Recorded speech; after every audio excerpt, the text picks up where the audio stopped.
નમસ્કાર વિદ્યાર્થી મિત્રો, આપ સર્વે મજામાં હશો. લાસ્ટ લેક્ચરની અંદર આપણે કેટલાક સ્વાધ્યાય 2.3 નું પ્રશ્ન 1, પ્રશ્ન 2 અને પ્રશ્ન 3 વિશે માહિતી મેળવી. હવે આપણે જોઈશું અહીંયા પ્રશ્ન 4, જેની અંદર આપણને કીધેલું છે કે x નો ઘન ઓછા 3x નો સ્ક્વેર પ્લસ x પ્લસ 2 ને બહુપદી gx વડે ભાગતા ભાગફળ અને શેષ અનુક્રમે x minus 2 અને minus 2x plus 4 મળે છે, તો gx શોધો. તો લાસ્ટ લેક્ચરમાં આપણે જોયું હતું કે ભાજ્ય ભાગફળ, જો px ભાજ્ય, qx ભાગફળ, rx શેષ અને gx ભાજક, બરાબર. અને એને રિમાઇન્ડિંગ કરતો આપણે એક સૂત્ર પણ આખું જોયું હતું કે ભાજ્ય બરાબર કે p of x is equal to ભાગફળ ગુણ્યા ભાજક એટલે q of x ગુણ્યા g of x વત્તા શેષ એટલે r of x, બરાબર છે. એટલે કે ભાજ્ય બરાબર શું આવશે? ભાગફળ ગુણ્યા ભાજક વત્તા શેષ. જોઈએ અહીંયા આપણે, હવે અહીંયા આપણને શું કીધું છે કે x નો ઘન ઓછા 3x² x 2 બહુપદીને gx વડે ભાગતા, એટલે gx આપણે શોધવાનું છે. px આપણને આપેલું છે p of x is equal to આપણને આપ્યું છે x નો ઘન minus 3x² plus x plus 2 plus x plus 2 બરાબર છે. g of x આપણે શોધવાનું છે. ત્યાર પછી અનુક્રમે આપણને ભાગફળ અને શેષ, ભાગફળ આપણને આપ્યું છે x minus 2 એટલે q of x is equal to x minus 2 અને શેષ એટલે r of x is equal to આપણને આપ્યું છે minus 2x plus 4, બરાબર છે. તો હવે સિમ્પલ છે, આ સૂત્ર મૂકી અને આપણે gx શોધી શકીશું. તો સૂત્ર મૂકીએ પહેલા અહીં p of x is equal to g of x ગુણ્યા q of x, બરાબર. q ગુણ્યા g કરોગે, g ગુણ્યા q કોઈ ફરક પડશે નહીં, plus r of x. p of x આપણે કેટલા આપ્યું છે? x નો ઘન માઈનસ 3x નો સ્ક્વેર વત્તા x વત્તા 2 is equal to g of x શોધવાનું છે આપણે, ગુણ્યા q of x આપણને આપ્યું છે x ઓછા 2, બરાબર છે, વત્તા r of x આપણને આપેલું છે minus 2x plus 4. ઓકે, નાઉ હવે માઈનસ આખું પદ જે છે પ્લસ નું ભેગો લઈ જઈએ એટલે પ્લસ નું માઈનસ, માઈનસ નું પ્લસ. તો અહીંયા તો હતું x નો ઘન minus 3x નો સ્ક્વેર પ્લસ x પ્લસ 2. આ માઈનસ ને ભેગો લઈ જઈએ તો પ્લસ થશે એટલે પ્લસ 2x માઈનસ આ પ્લસ ભેગો જાય એટલે માઈનસ 4 is equal to આ gx જેમ હતું તેમજ ગુણ્યા x minus 2. ઓકે, જો અહીંયા x નો ઘન એક જ છે, x ના ઘન વાળો કોઈ પદ નથી, એટલે x નો ઘન આપણે as it is રાખીશું. x નો ઘન minus x નો સ્ક્વેર એટલે 3x સ્ક્વેર, 1x અને 2, 1 ને 2 3 પ્લસ 3x 2 અને 4 અને અહીંયા માઈનસ છે, અહીંયા પ્લસ, તો પ્લસ માઈનસ માઈનસ નિશાની મોટી, 4 માંથી 2 જાય તો 2 is equal to gx ગુણ્યા x minus 2.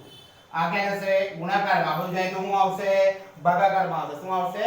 ભાગાકાર. તો g of x is equal to x નો ઘન minus 3x સ્ક્વેર વત્તા 3x ઓછા 2. શું આવ્યું? x નો ઘન ઓછા 3x સ્ક્વેર વત્તા 3x ઓછા 2 અને છેદમાં મૂકવું પડશે ને x minus 2. Okay, is it clear? આપણને મળ્યું gx, પણ હજી એની કિંમત મળી નથી કારણ કે આજે ભાગાકાર કરવો પડશે. જે ઓલરેડી આપણે આગળ શીખી ચૂક્યા છીએ. તો જોઈ લઈએ કઈ રીતે ભાગાકાર કરવાનો છે તે. ક્યાં કરીશું? અહીંયા જ કરી દઈએ, આવી જશે.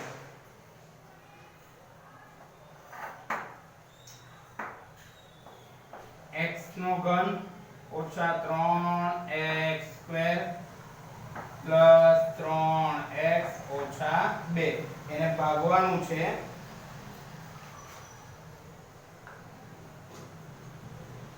શાના વડે ભાગવાનું છે તો કે x 2 વડે. કેટલા વડે? x 2. હવે જો અહીંયા x ની 1 ઘાત છે, અહીંયા 3 ઘાત છે, તો સૌપ્રથમ આપણે કેટલા વડે ગુણીશું? x ના સ્ક્વેર વડે. તો x ના સ્ક્વેર વડે આખી બહુપદીને ગુણીએ તો અહીંયા થશે x ના સ્ક્વેર વડે ગુણો તો x નો સ્ક્વેર * x એટલે x નો ઘન * -2x². ઓકે, હવે શું કરીશું તો કે પ્લસ નું માઈનસ, માઈનસ નું પ્લસ, જે ઉડતું હોય તેને ઉડાવી નાખો તો આ બંને તો કેન્સલ થઈ જશે. 3 આ માઈનસ છે, આ પ્લસ છે, 3 માંથી 2 જાય તો 1 વધશે, નિશાની મોટી સંખ્યાની, માઈનસ x નો square plus 3x minus 2. Okay, જે આપણને મળ્યું. હવે જો હવે અહીંયા x નો સ્ક્વેર છે, જ્યારે અહીંયા શું છે? x છે. શું છે? x, બરાબર. પણ અહીંયા માઈનસ છે તો આપણે એને માઈનસ x વડે ગુણીશું. કેટલા વડે? માઈનસ x વડે. માઈનસ x વડે ગુણીએ તો માઈનસ x * x. જેવું અહીંયા પહેલું પદ હોય એ પદ આપણે અહીંયા બનાવવાનું છે, એ તમને ખબર જ છે, બરાબર. તો માઈનસ x * x. ઓકે, તો શું આવશે? માઈનસ x નો square minus minus plus plus 2x. Okay, હવે શું કરીએ? નિશાની બદલી દઈએ. માઈનસ નું પ્લસ, પ્લસ નું માઈનસ, કેન્સલ થતું હોય કેન્સલ કરી નાખીએ તો x² કેન્સલ, આ પ્લસ માઈનસ માઈનસ, નિશાની મોટી સંખ્યાની એટલે 2 માંથી 1 જાય તો અહીંયા વધશે x, અહીંયા -2. ઓકે, હવે અહીંયા તમે જોઈ શકો છો અહીંયા પણ x - 2, અહીંયા પણ x - 2, તો માત્ર 1 વડે ગુણીશું. 1 વડે ગુણીએ તો અહીંયા +1, માત્ર 1 વડે ગુણો, બરાબર છે. તો જેસે છે x - 2 ને 1 વડે ગુણીએ તો x - 2 અને આન્સર એનો આવશે શેષ કેટલી બચે છે? ત્યાં 0 બચે છે. કેટલી બચે છે? 0 શેષ મળે છે. જે આપણે ભાગ પ્રવિધિ વડે જે આપણે ભાગાકાર કરીએ છીએ તે જ ભાગાકાર કર્યો છે. તો અહીંયા આપણને gx ની કિંમત કેટલી મળી? g of x is equal to answer x² - x plus 1. x² - x plus 1. આપણને મળ્યું gx. શું મળ્યું? gx. Okay, is it clear? બરાબર છે. તો એકવાર આખો દાખલો જોઈ લો. px આપણને આપ્યું છે, gx શોધવાનું છે, qx ને rx આપેલું છે. તો આ સૂત્ર મુજબ મૂક્યું આપણે, પ્લસ આ તરફ જાય તો માઈનસ, બરાબર છે. પછી સાદુરૂપ આપ્યું, પછી ગુણાકારમાં એને ભાગાકારમાં, અને પછી ભાગ પરિમિતિ ભાગાકાર કર્યો છે, બરાબર છે. જો ન સમજણ પડે તો 2 થી 3 વાર રિપીટ કરીને જોજો એટલે સમજણ પડી જશે. હવે આપણે આગળ વધીએ. એક્ઝામ્પલ નંબર 5, સ્વાધ્યાય 2.3, દાખલા નંબર 5. પાંચમાની અંદર હવે એની આપણે સૂચના વાંચીએ. તો સૂચનામાં આપણને કીધું છે કે ભાગ પ્રવિધિ અને નીચેની શરતોને સંતોષે તેવી બહુપદીઓ px, gx, qx અને rx ના ઉદાહરણ આપો. તો ઘણા વિદ્યાર્થીઓ આની અંદર કન્ફ્યુઝ થાય છે, બરાબર છે. કારણ કે આ એક દાખલા જે છે એવા દાખલા છે કે જેના જવાબ ઘણા બધા આવી શકે છે. જરૂરી નથી કે તમે જે વિચારો છો, બરાબર છે, હું અહીંયા કરાવું એ જ સાચા, તમે તમારી રીતે વિચારી કરો તો પણ સાચા. બીજા કોઈ મટીરીયલ તમે જો નવનીતની અંદર દર્પણમાં આપેલા હોય તો એ પણ સાચા જ હોય છે, બરાબર. વિચાર શક્તિ આપણે જાતે કેળવવાની છે. કઈ રીતે તો જોઈએ. ફોર એક્ઝામ્પલ, પહેલો દાખલો આપણને આપ્યું છે કે px ની ઘાત is equal to qx ની ઘાત.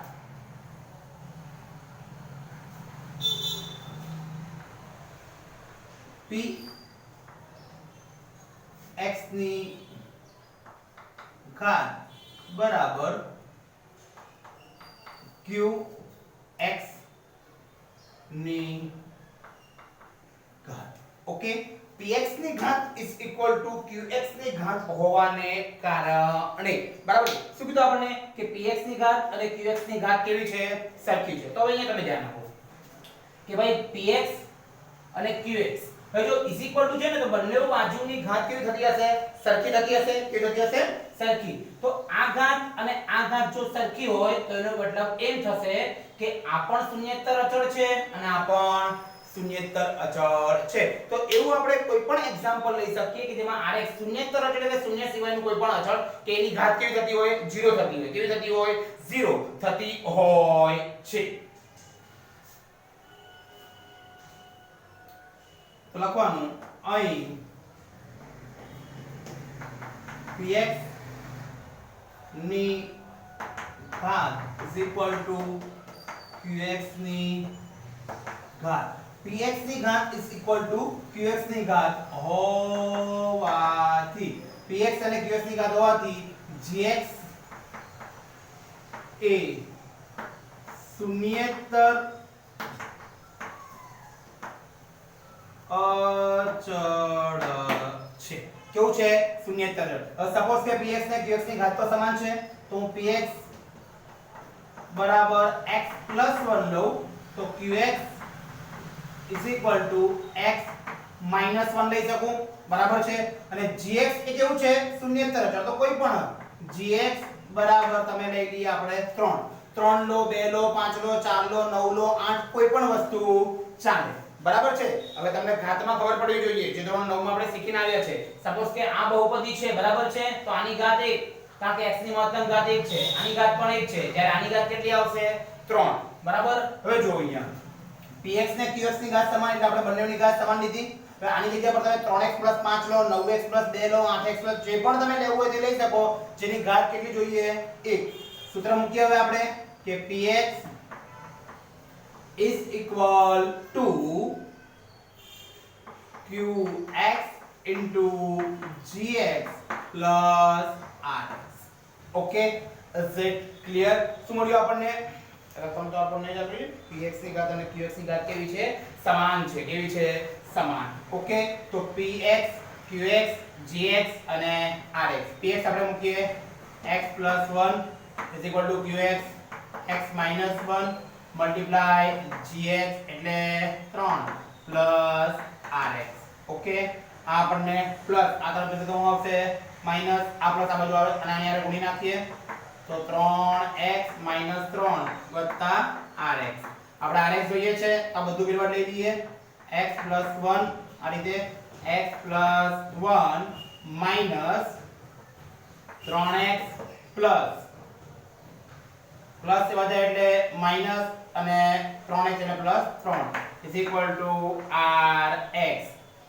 3x માંથી 1x ગયો 3x માંથી 1x ને આપણે ઉપર નાખીએ કટ તો શું આવશે -2x + 4 is equal to rx.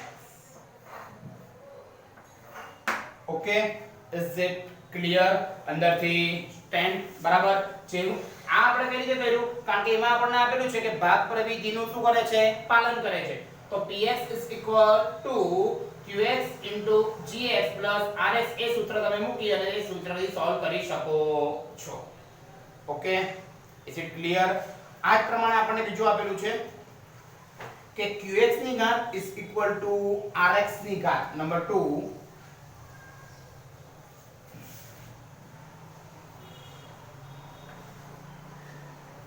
બીજું qx ની ઘાત is equal to rx ની ઘાત.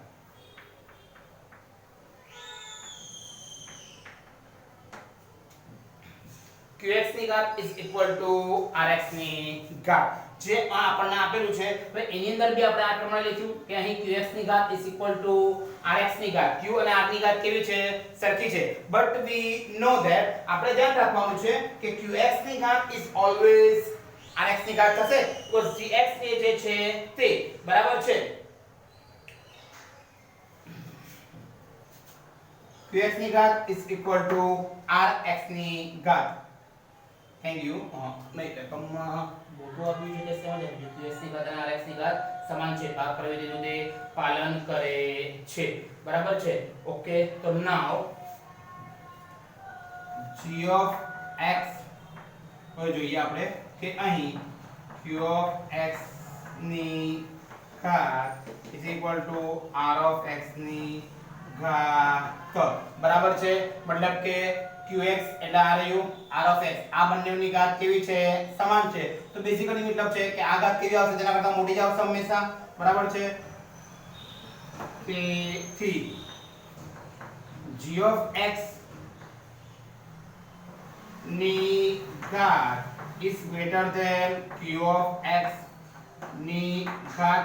હવે સિમ્પલ છે કે g of x ની ઘાત q કરતા મોટી છે તો q અને r ની સમાન છે, તો g of x ની ઘાત is greater than r of x ની ઘાત, બરાબર છે. કારણ કે g ની ઘાત એ q કરતા મોટી હોય તો r કરતા પણ કેવી હોવાની? મોટી હોવાની. તો હવે એ બહુપદી ધારવાની છે કે p of q of x r of x બંનેની ઘાત કેવી? સમાન. જ્યારે g of x જે છે તેની ઘાત એના કરતા કેવી હોવી જોઈએ? વધારે. તો ધારી લઈએ, ધારો કે q of x બરાબર x plus 1, r of x બરાબર x minus 1 અને g of x ની ઘાત એના કરતા મોટી એટલે ધારીએ આપણે x square plus 1. ઓકે, તો એના પરથી આપણને p of x મળી જશે કયા પ્રમાણે? આ સૂત્રનો ઉપયોગ કરો તમે કે p of x is equal to g of x into q of x plus r of x, બરાબર છે. g of x x square plus 1 છે આપણી પાસે, x square plus 1 multiply q of x કેટલું છે? x plus 1 plus r of x છે x minus 1. આનો ગુણાકાર કરો તો x નો ઘન વત્તા x વત્તા x નો સ્ક્વેર વત્તા 1 વત્તા x ઓછા 1 ઓછા વત્તા કેન્સલ, x વત્તા x એટલે 2x. તો એ આન્સર આવે આપણી પાસે x નો ઘન પ્લસ x નો સ્ક્વેર પ્લસ 2x. ઓકે, મે આ જે દાખલા જે છે એ આપણે ઘણી બધી બીજી રીતે પણ કરી શકીએ છીએ, બરાબર છે. ઓકે, એના જવાબ એવું નથી કે જરૂરી ચોપડીમાં જે આપણને આપેલા છે એ જવાબ આપણા માટે લાવવા તે જરૂરી નથી. Okay, is it clear? ફરી એકવાર જોઈ લો કે px ની ઘાત બરાબર qx ની ઘાત આપણને આપેલી છે, તો px ની ઘાત અને qx ની ઘાત જો સરખી હોય, બરાબર છે, કોની? p અને q ની બંનેની ઘાત કેવી હોય? સરખી હોય, તો rx એ શૂન્યેતર અચળ લઈ લો. rx નું મૂલ્ય કેવું મળ્યું આપણને? શૂન્યેતર અચળ, બરાબર છે.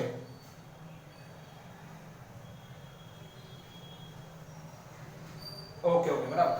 gx નું મૂલ્ય શૂન્યેતર આપણને કેવું મળશે? અચળ મળશે. તો એનું મૂલ્ય શૂન્યેતર અચળ લો તો આપણને ફાઇનલ જે આન્સર આવશે તેનો આવશે rx નો. તે પ્રમાણે આમાં qx અને rx ની સમાન છે. હવે qx અને rx ની સમાન હોય મતલબ કે g એના કરતા કેવું હશે? મોટું હશે. કેવું હશે? મોટું, બરાબર છે. અને એ સોલ્યુશન આપી અને આપણે ત્રીજું પણ મેળવી શકીએ છીએ. ત્રીજો દાખલો તમને આપેલો છે કે rx ની ઘાત આપણને કેવી આપેલી છે? 0 છે. કેવી છે? 0. rx ની ઘાત 0 હોવાને કારણે હવે આની અંદર તમે જુઓ કે કોઈ પણ બહુપદી લો, px બરાબર x plus 1 લઈ લો, qx બરાબર x minus 1 અને rx ની ઘાત 0 એટલે કોઈ પણ અચળ. આ gx છે જગ્યાએ rx લખી નાખો, પછી આ સૂત્રની રીતે સોલ્વ કરવાનું છે. ઓકે, તો આજના લેસનની અંદર તમારે માત્ર એક્ઝામ્પલ નંબર 5 ની અંદર ત્રીજો દાખલો જાતે કરવાનો રહેશે, બાકી આ દાખલાઓને સેન્ડ કરવાના રહેશે. સમજણ ન પડે તો કોલ અથવા મેસેજ કરીને કન્ફર્મ કરી લેવું, તેમજ લેસન પણ આજે જ મને સેન્ડ કરી દેવું. Thank you very much.